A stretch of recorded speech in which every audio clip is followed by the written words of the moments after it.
بسم الله الرحمن الرحيم صلی اللہ علی النبی الکریم۔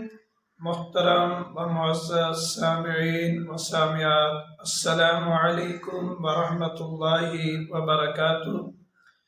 آئیے ہم آتے ہیں آج کے اپنے لیکچر کی طرف۔ آج کے ہمارے لیکچر کا عنوان ہے رمضان المبارک کی آخری رات۔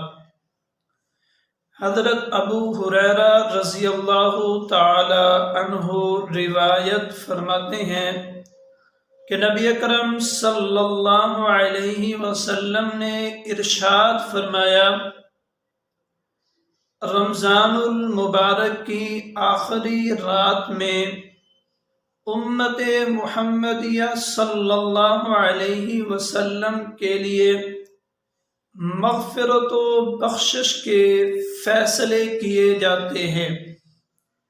صحابہ کرام نے دریافت کیا، یا رسول اللہ، یہ شب قدر ہے؟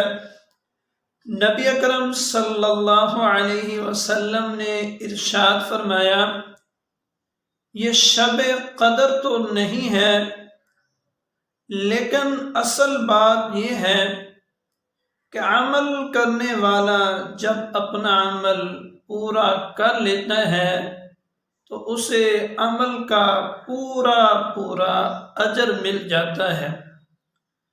تو محترم سامعین، اس روایت مبارکہ سے ہمیں یہ نصیحت حاصل ہوئی کہ ہم نے رمضان المبارک کی آخری رات کی قدر کرنی ہے، کیونکہ اس آخری رات میں ہمارے لیے بخشش مغفرت کے فیصلے ہونے ہیں۔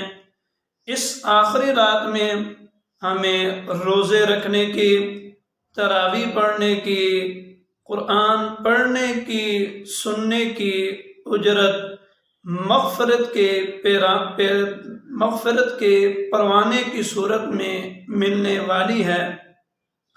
تو رمضان المبارک کی آخری رات میں ہم نے اللہ تعالیٰ کے سامنے گڑ گڑانا ہے، رونا ہے، اس سے دعا کرنی ہے، اپنی بخشش کی، اپنے گھر والوں کی بخشش کی، پوری امت محمدیہ صلی اللہ علیہ وسلم کی بخشش کی۔ امید کرتا ہوں کہ آپ حضرات رمضان المبارک کی آخری رات کو قیمتی بنائیں گے، مجھے بھی اپنی دعاؤں میں یاد رکھیں گے۔ والسلام۔